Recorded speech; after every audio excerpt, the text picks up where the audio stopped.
0300 200 40 41. But next, how safe do you feel when you get in a taxi in Essex? You're listening to Sadie 9. Call 0300 200 40 41.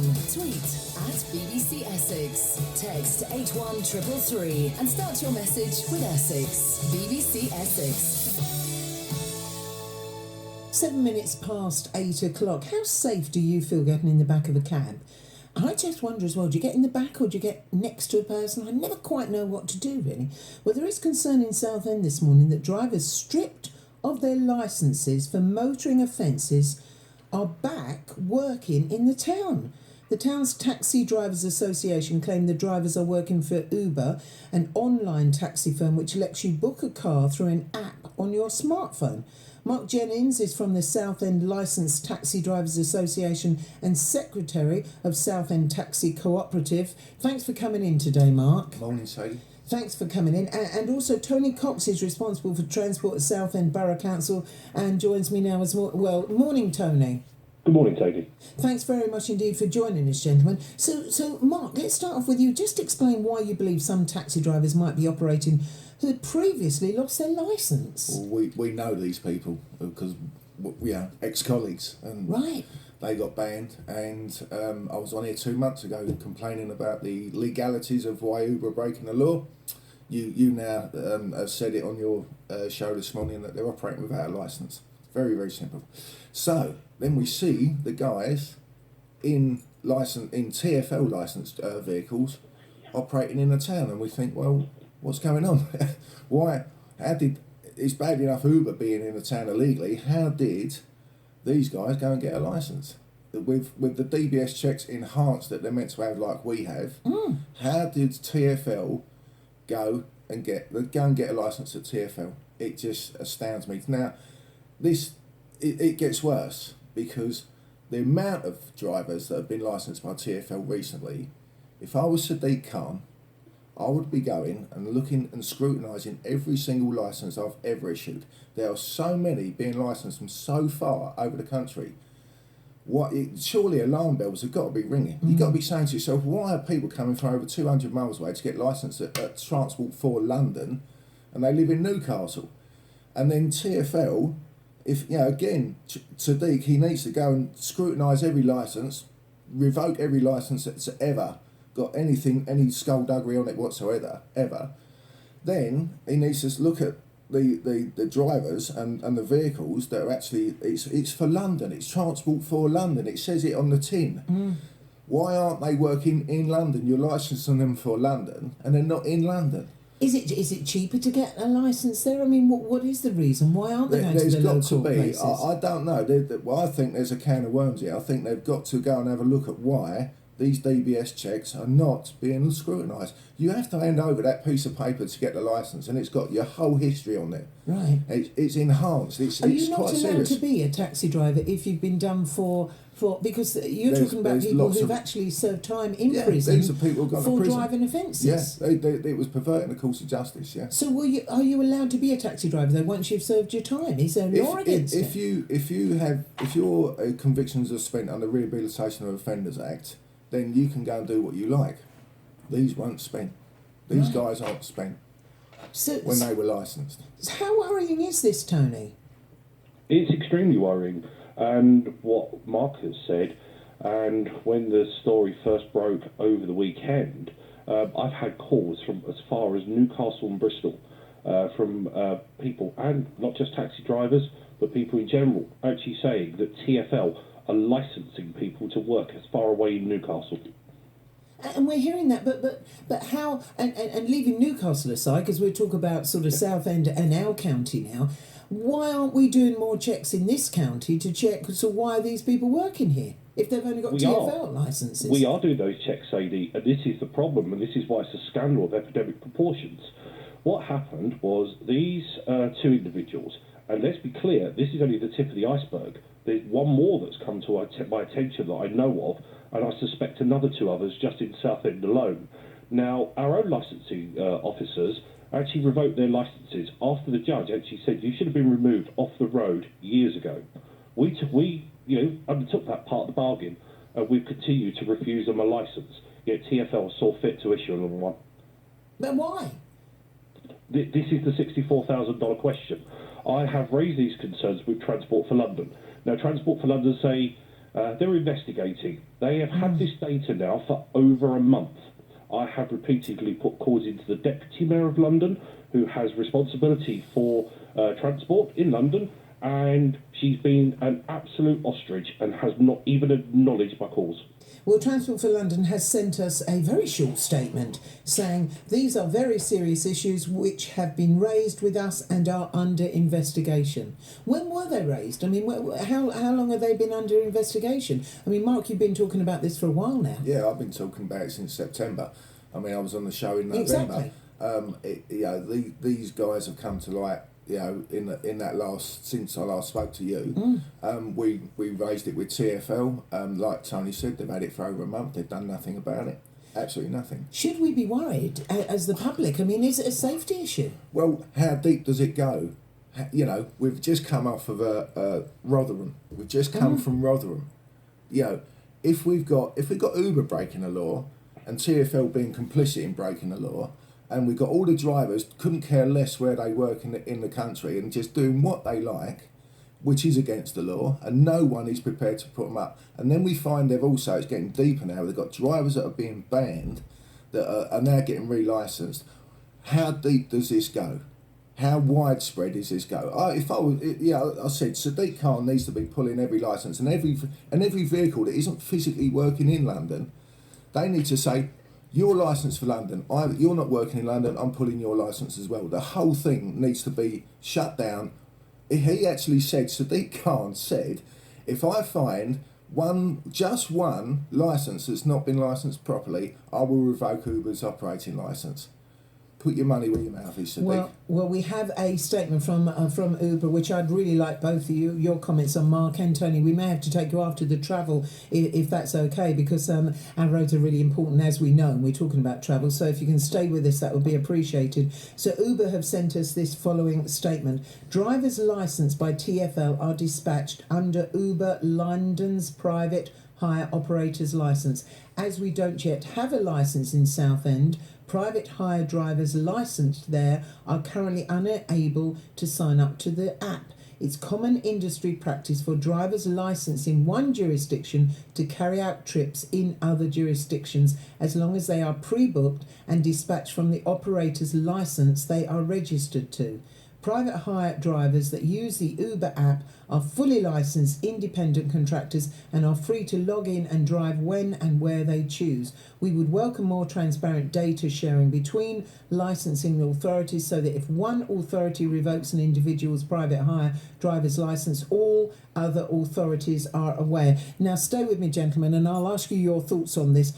I would say, as a completely green outsider, I would say with the amount of information we have on the internet now, how difficult is it for authorities to share the information? These people have been banned because blah-de-blah-de-blah, and for every other authority to say, well, if they've been banned from that, because of that, we will ban them from this. Anyway, what do I know? Nothing. I'll talk to my two guests straight after the latest travel. I have two guests in the Mark Jennings from the Southend Licensed Taxi Drivers Association is with me. He's also Secretary of Southend Taxi Cooperative. And Tony Cox, responsible for transport at Southend Borough Council, is with me as well. Thank you very much indeed for staying with me, gentlemen. I mean, this is worrying, Tony. I mean, we've got the Uber there saying that even though they're not licensed in certain areas, their drivers are allowed to drive anywhere. That's what Uber tell you, and I found it astounding, that statement you read out, because they've missed one vital ingredient out of that statement, and is that yes, they can come and collect a fare in Southend, but only if their vehicles are dispatched from the London area. Now, we know the London area to Southend is approximately 30 odd miles. Now, there is no way, and I have to say, listening to what you read out just prior to the news and travel, I'm actually now going to have to take the view that Sadiq Khan needs to suspend Uber's licence immediately until these investigations have been carried out, because they can't guarantee the safety of the public. How are you going to do that, though, Tony? Because, as you say, you've reported it and heard nothing back yet. Well, hopefully, programmes like yours, Sadie, will bring this to prominence. I have actually asked my licensing officers to investigate and look at to see if Uber are in breach of the law. That work is ongoing. But at the end of the day, TfL license Uber. They have a responsibility to the public. And as Mark alluded to earlier, TfL, the Mayor Khan in particular, as part of his election campaign, made the promise if he found one driver, just one, who was not licensed appropriately, he would suspend Uber's licence immediately. And that's why I'm calling on Mayor Khan now to honour his election pledge. And if you're listening, Mayor Khan, you're very welcome to give us a call, 0300 240 41, or TfL as well, because we've got a very brief statement from them. I'll read it again because it takes a second. These are very serious issues which have been raised with us and are under investigation. Are you happy with what you're hearing from Tony then, Mark? I'm happy for what I'm hearing from Tony, but I'm unhappy with the lack of communication with TfL. I'm just astounded that if it's so urgent, why is it taking over a month to do something about it? These guys are still on the road and you've not even scratched the surface. So my listeners could be getting in a cab with someone who's been in prison because of driving offences. Yep. And they wouldn't know. Worse. And worse. Well, why not? Why not? Is this just driving offences are not that great? But these guys actually went to prison because it was perverting the course of justice. They were swapping points and all that. So and it's an MP quite. Went to prison for that. I mean, you can't get out of it. Exactly. So if it's just the level of contempt they have for the law from Uber to the driver, they don't care. That's the impression I get. So if they don't care, how are they going to treat you when you get in the back of the cab? How well are you going to get? How are you going to get looked after? What about your daughters, your mum, someone with shopping, someone who needs help? What level of contempt are you going to get treated with? I've got a great story that a lady told me yesterday. She's only a young girl. She got in a month ago. She got in a Talk nightclub, come out of Talk nightclub with her friend. A friend was going, let's get an Uber. She said, I'm not getting an Uber. My auntie is a cab driver. I'm not doing it. Her friend badgered her. This guy turned up, they got in, they said, Talk nightclub, I want to go to Chase Gardens and Hazelwood Grove. 13 quid normally, give or take that time of night. The guy went, that's 50 quid. They went, we're not paying it. He said, you got to. I mean, you're in my cab. He said, we haven't got to, let us out. He locked the doors and drove off. That's kidnap. This is under investigation. So, it's under investigation. We shouldn't talk about it. I don't care. I'm past caring about all that. So then they went on and they said, let me out, we're going to call the police. He said, call the police, they can't touch me. Well, and then they kicked the doors. There, Mark, because I don't want to, just in case if that is going any further, I don't want to, prejudice. This is a story that's coming out in the paper today. So, is it? Yes. Right. So I know I can carry on because I passed. When the girl told me, I rang the Echo straight away and passed the phone over to Katie, the reporter. I said, please tell your story now. Right. So she did. And they kicked the doors, he let him out, he swore at them with quite a lot of swear words, and she was standing on the side of the road shaking, didn't know what to do. Well, I'm sure Tony Cox, you'll look into that, won't you? I'd love to. The only problem is, as it's an Uber driver and they're not licensed by Southend, our licensing authorities are powerless to investigate it under the law. That's a bit like saying, in a way, isn't it? Even though these people haven't got a passport to come into this country, they're in here anyway through another passport that they've got in here, and they shouldn't be here, but there's nothing we can do about it. Can't touch them. You're absolutely correct, and that's why I'm calling with urgency on the Mayor of London to suspend Uber's operating licence until this is investigated. Now, I know Mark has just mentioned a story there, but a national newspaper did a Freedom of Information request, and in London, it came out by London Police there was 32 assault claims made against employees of Uber in London, equating to one every 11 days. Now, Mark made the point we could have another Rotherham on our hands. This could only be the tip of the iceberg, and it's not just for Southend, but every licensing authority in Essex and across the country. I thank you very much indeed, that both of you. It's very worrying. It's very worrying to us who know nothing and just want a cab and want to get from A to B safely. I can't advise. All I can say is, know your taxi driver, really. Know your taxi driver. Thank you very much indeed for joining us. Mark Jennings from the Southend Licensed Taxi Drivers Association, and thank you very much indeed, Tony Cox. Tony, if you do get a response from TfL, would you please let us know, or from Mayor Khan, because I'd really like to know if he has responded to you. I would love to, and I would also ask Sadie if there is anything that you could do from your end for the people of Southend. Could you please put pressure on TfL as well, and then hopefully we can all catch up and report back on the findings. Well, I think we should make them aware of this conversation, maybe make them go and listen again and hear what you were saying, and maybe they can answer it. I thank you very much indeed for joining us. It's over to you now. Your comments, 0300 240 41. You're listening to Sadie 9. Call 0300 240 41. Tweet at BBC Essex. Text 81333 and start your message with Essex. BBC Essex. This is BBC Essex.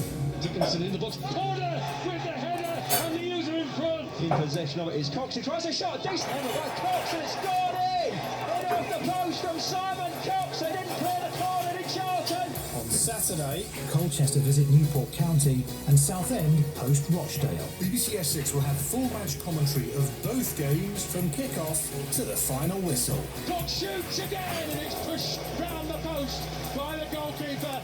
Colchester at Newport County and Southend against Rochdale. Saturday from 2.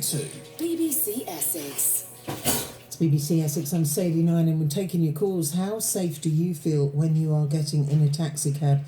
I tell you what it reminded me of. When my mum was going to her club, we called it her club, her centre, and she'd go 3 times a week, and we would get a taxi to pick her up and take her to the club, and we'd actually put the money for the cab in an envelope, and so she could just give the envelope it saved her opening her purse and everything, so it could just be, we'd leave it on the side, and most of the taxi drivers were absolutely lovely because we got to know them.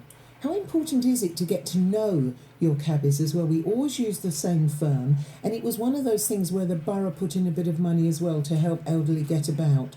So her borough put in a bit of money. I don't know how they did it, but they paid the taxi rank or something. So her journey was only like £3 there and £3 back. And to be honest, if it'd been more than that, she wouldn't have taken it. And it would have meant my sister's taking time off work to take her.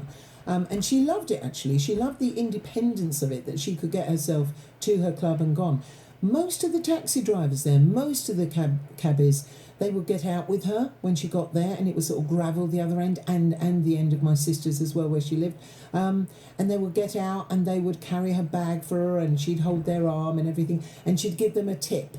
And normally 10 pence, maybe 20 if they were very good, but we'd always included a tip with the payment. We never told her that, because she'd always say, don't tip them, I'll tip them if they're very helpful and nice to me. 99% of the time they were, but as usual with most things in life, you get an odd one who would be just rude, or wouldn't help her to get out, or would be ringing on the bell early, and it would fluster mum and put her in the wrong frame of mind to go to club, and she'd say, oh, I don't want to go now, and then it would be a problem. And but the majority were absolutely lovely. How would I feel if my loved one was getting in a cab, a vulnerable person who I didn't know? No, wouldn't do it.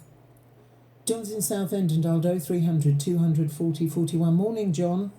Yeah, Sadie, a little piece of advice, if I can give it out, if I may. Please, yeah. Simple piece of advice. We plastered this across our Facebook to family and friends during the festive period. Particularly if you're a young lady, when you get into a cab, any cab, Uber, whatever, first thing you do is take out your phone, you take a picture of the driver, you take a picture of the driver's badge, which must be hanging up and on display, you take a picture of the registration number and the badge plate that's on the back of the car. You can do it in 2 pictures, and you send those pictures to your loved ones, to your parents, your friends, whatever. They then know you are in a cab on your way home. They know the driver, they know his badge number, his registration number, and if it's a genuine taxi driver, he won't care. He'll be quite happy for you to do it. If the taxi driver kicks up a stink, you get out of the cab and get another one. It's as simple as that. And it's a great piece of preventative advice that could, if anything, God forbid, happens, there's a head start there on finding out what happened because they know where you were, etc., etc. And the taxi drivers wouldn't mind? A genuine taxi driver who is of good intent will have absolutely no problem and will understand that, you're only doing it for your own safety. If the taxi driver sits there and says, oh, you can't do that, blah, blah, blah, get out the taxi. That information is in the taxi for your safety, i.e. the copy of his badge with his photo on it and his badge number, the plate number on the car. That's all there for your safety anyway and for your information. So a real taxi driver won't mind you doing that, but a dodgy one will. And if you get a dodgy one, get out of the cab. John, I thank you very much indeed. And John in Southend, there's some really good advice for us. I hadn't thought of that. But is that what you would do? How safe do you feel when you get in your cabs that you order? BBC Essex. 8:30, time for the news headlines now with Richard Smith. Thank you, Sadie. Good morning. Southend's Transport Councillor has told BBC Essex London's mayor should immediately suspend Uber's licence to operate in London amid claims drivers working for the online taxi firm are breaching rules to work in Southend. It follows anger that a number of taxi drivers who were stripped of their taxi licence by Southend Borough Council got around the bans by obtaining licences from Transport for London.